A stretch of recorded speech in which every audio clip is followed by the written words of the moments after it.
right. My name is Alina Reznitskaya. I'm a professor of educational psychology from Montclair State University in New Jersey. I have no background in computer science and no experience, but I have a pleasure of presenting today with the leader of this workshop, one of the leaders of this workshop, Evgeny Chukharev. So we'll talk about the role of assessment frameworks and large language models in promoting argumentation. So we will discuss the use of alternative theoretical frameworks and technology to address the more challenging yet pressing educational priorities, such as teaching and assessing argumentation.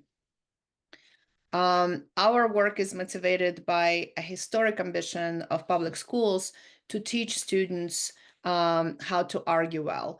Learning argumentation is particularly important in today's post-truth, what some people call epistemically unfriendly informational environment, characterized by the increased volume of falsehoods, a decline in trust in information provided by established institutions, and a growing disagreement about verifiable facts. Education has long been seen as a powerful mechanism to combat misinformation and prepare future citizens to make better decisions. But it's becoming increasingly clear that we still need to continue to question and further develop our educational practices. And in particular, today, students are encouraged more and more to share their opinions and generate arguments in speaking, in writing, and that is a very good thing. At the same time, less attention is currently being paid to discussing what makes some arguments, some conclusions more reasonable than others. And in fact, research shows that oral and written argumentation in a typical classroom today is focused more on production rather than critique of ideas.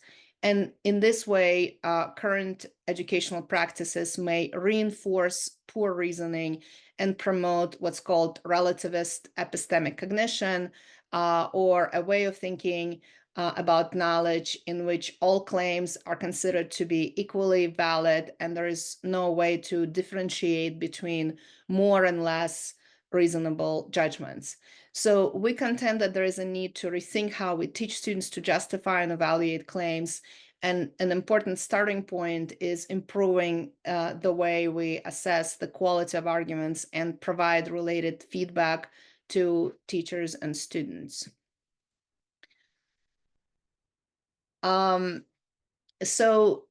Just to kind of give you an idea of the current state of knowledge in my field of educational psychology and argumentation, today, most approaches to assessing argument quality in education are based on structural analysis, often derived from Toulmin's argument pattern. Toulmin's model describes the general structure of an argument and identifies unique functions of its core elements, such as claims, data, warrants, baking, and so forth. And assessments based on Toulmin's model usually involve awarding credit to the presence of these core elements in an argument produced by students. And this structural analysis offers a useful heuristic. However, in recent studies, researchers have criticized the reliance or over-reliance of educational community on structural analysis, pointing out conceptual problems that diminish its usefulness for assessment and instruction. And in particular, assessments based on structural analysis do not address the criteria for judging the quality of argument elements, and therefore they have little diagnostic value for informing assessment, feedback, and instruction. So here's an example of an argument against vaccination, which was intentionally constructed by Chin and colleagues to illustrate the limitations of structural analysis. And let's just read a couple of sentences. Children should not be vaccinated. That's a main claim. A study published by by Wakefield and colleagues in British Medical Journal showed that children given vaccinations were much more likely to become autistic. That's data or evidence. This means that vaccinations are dangerous and cause autism. That's a warrant or a link between evidence and claim.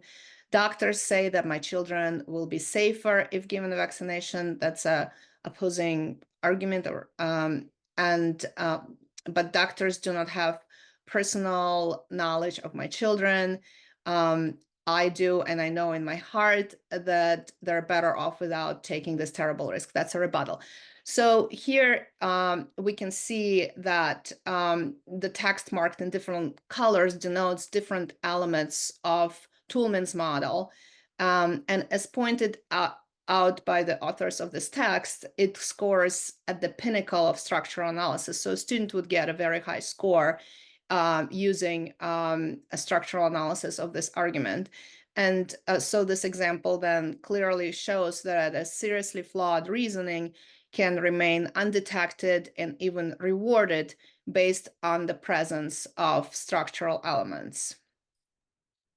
In parallel and concurrent with this research on both argumentation and pedagogical applications thereof, there has been this long train of research, very spanning over several decades, on computational analysis of argumentation. And it's from an applied perspective, it's a very valuable direction of work because if successful, if we are able to establish reliable systems that would automatically analyze argument structure, we'd be able to scale up educational interventions that focus on helping students create stronger arguments. But this work that's been based on natural language processing, largely to identify the structure of arguments, has been to a large extent also focusing on the structural elements of argumentative discourse. It's all started with the rule-based approach. If you think about these three waves of AI, that was the symbolic AI, right? And then the statistical approach based on supervised machine learning with engineered features that when you train a system on an annotated data set. Both of these approaches they're quite successful at capturing those structural elements because linguistically we know that formulaic language is used to indicate the presence of those elements. So keyword spotting and n-grams as features would be able to detect those. And therefore, these prior NLP approaches have predictably relied on Toulmin's model, which created this symbiotic relationship between the pedagogical ideas and the ideas in NLP that supports automated machinery for that pedagogy. Both were centered on Toulmin's model. And can I see the next slide? Thanks. So in both of these directions, argumentation and pedagogy on the one hand and NLP on the other, there have recently been breakthroughs which developed independently but are interrelated in how they can leverage each other. So educational researchers are now developing alternative approaches to assessing the quality of argumentation that are not based on just the structure, like the Toulmin model used to be, and still is, but rather based on the meaning of that argumentative discourse. And large language models are really revolutionary in the field of NLP because they're now capable of processing semantics much better than previously established approaches. And we believe that now there is this opportunity to capitalize on both of these breakthroughs in argumentation research and in natural language processing. And so I would like to just give you some example of those alternative approaches that Evgeny just talked about in educational research. Here's a model that we're currently exploring together with my colleagues called rational force model. It relies on three key concepts: acceptability, relevance, and their product, rational force.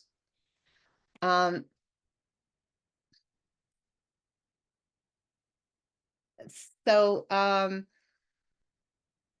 we will start with acceptability value. The acceptability value of the proposition reflects the degree to which we have good reasons to believe that the proposition is correct. And we can assign acceptability values based on current expertise within relevant disciplines. For example, in history, a proposition, American landed on the moon in 1969, would get high acceptability value, and the proposition that 9/11 attacks were planned by the US government would receive a low acceptability value. So when applying this rational force model to educational assessment, teachers, students, and the machines can rely on disciplinary expertise to assign acceptability values, and perhaps more importantly, engage in discussions about why certain prepositions have lower acceptability values than others.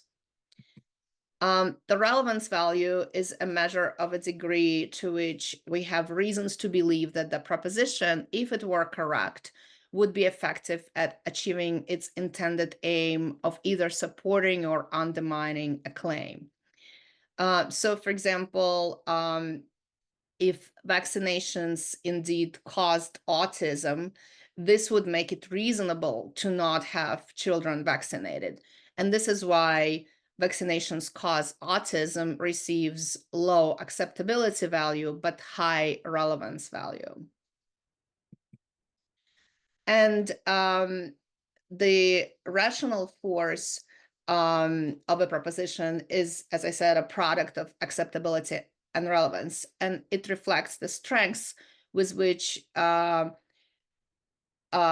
each proposition and the arguing influence the proposition it is aimed at, and it is fully determined by acceptability and relevance values. So the procedure of actually applying this model is rather complicated, but just to give you like a simplified illustration. So here we have the main claim: children should not get vaccinated, and it has two supporting reasons, one of which is vaccination caused autism. Each proposition in the RFM model can be assigned acceptability and relevant values ranging from 0 to 1. So, for example, vaccination cause autism would receive a very low acceptability value, like 0.01, and a high relevance value, like 0.9. And the rational force, again, is a product of this value. And you can see here that in order for a proposition to have high rational force, it has to be both acceptable and relevant. In other words, the rational force inherits the weaknesses in both acceptability and relevance values.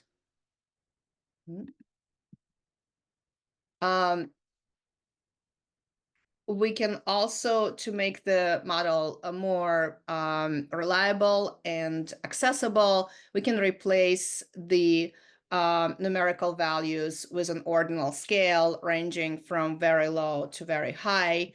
And then we can create this matrix that shows the combined rational force of acceptability and relevance values. And again, here you can see that in order for the proposition to be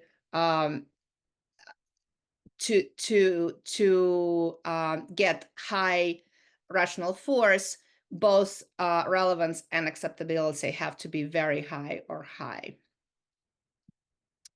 So again, the actual process is more complicated, and the analysis of an actual argument would be conducted in two phases: descriptive and evaluative phase. where we would reconstruct an argument which is similar to structural analysis, breaking it down to specific idea units or propositions, and then we can assign acceptability and relevance value to each proposition. So this model is still very much work in progress, but potentially it can support evaluation of the content of each proposition based on important criteria of acceptability and relevance. It provides a detailed and transparent account of every proposition in the argument and shows the relations between and among propositions. And it also produces a single score at the end, which shows whether or not we have a strong argument to support our main claim against vaccinations. And you can read more about the specifics in this article, but we see this model as a promising alternative to Toolman, which could be used in further automation efforts.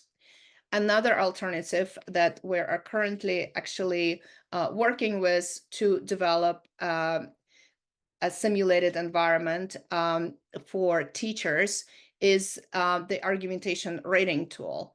In this framework, we identified 4 core criteria of quality argumentation during dialogic interactions between students as they discuss controversial topics raised by their readings.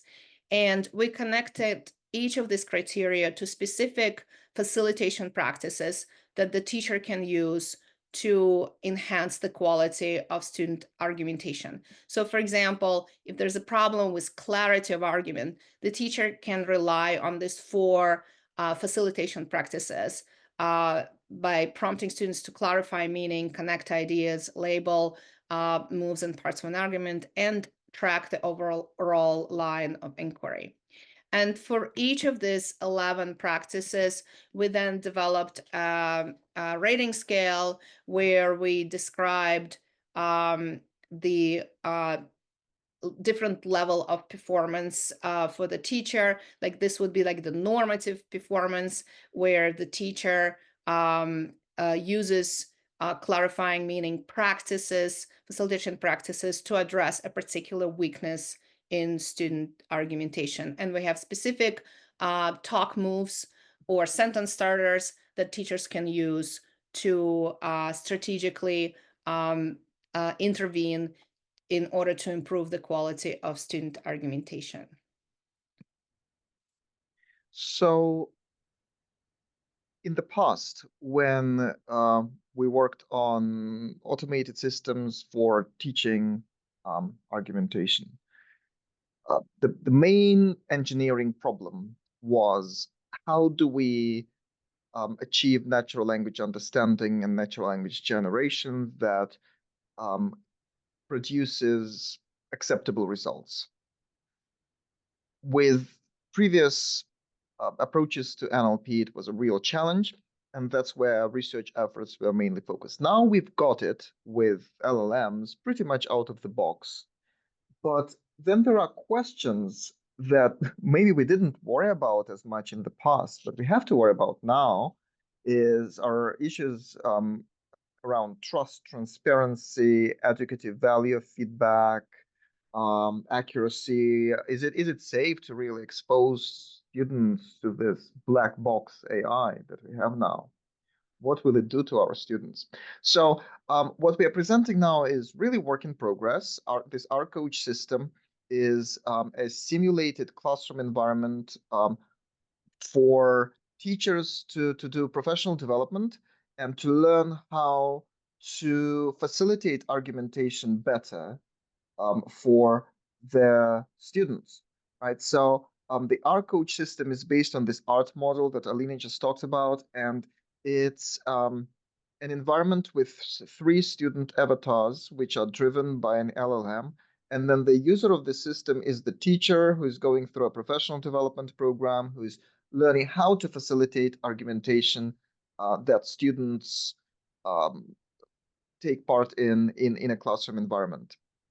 So I will not read through this transcript, but this is an example of like student avatars discussing whether or not a bear should be killed. So it's an important socio-scientific issue here that is being discussed, and then the teacher is the user of the system, decides to intervene, seeing that there is some disagreement among the student avatars, and the teacher wants the students to look at the evidence. So this is an example of how the teacher might facilitate the somewhat suboptimal discussion the students are having. And this scenario that the LLM is is implementing here is designed to have a particular weakness. So students, we've made it so that student avatars will have a weakness in their discussion, and the teacher then intervenes to improve this quality of the discussion. Then our system diagnoses what the teacher does and provides the teacher with individualized feedback about their performance. Did they facilitate successfully or unsuccessfully? And that's where the learning happens for the teacher in this professional development program. So the interesting question is about how we constrain the large language model that drives student avatars and also provides natural language understanding of the teacher's utterances to ensure that it's doing what it is supposed to be doing pedagogically. So on the next slide, we will see this schematic representation of the architecture that we are proposing for the system. And to constrain the large language models, we propose to augment them with a symbolic AI subsystem. So that's the first wave of artificial intelligence, rule-based, designed with expert knowledge. So the idea is that the LLMs drive the avatars, they perform natural language understanding, and they also rate teachers' performance. But it's the set of symbolic rules that's responsible for prompting those LLMs to produce log, and for providing teacher feedback, but then the LLMs feed results of natural language understanding back to the symbolic dialogue management system. The idea is that by combining a very transparent, based on expert knowledge, co-developed with disciplinary experts, symbolic component, and having it constrain LLMs, while LLMs provide the power of natural language understanding and natural language generation, we can achieve a system that has the necessary level of transparency and respects the educative value of feedback that is being provided, and hopefully would be more trustworthy than just a black box LLM for this sort of application, which we view as high stakes, because all educational applications have this potential to cause harm that we don't want to happen to students. And with that, we will end and invite questions.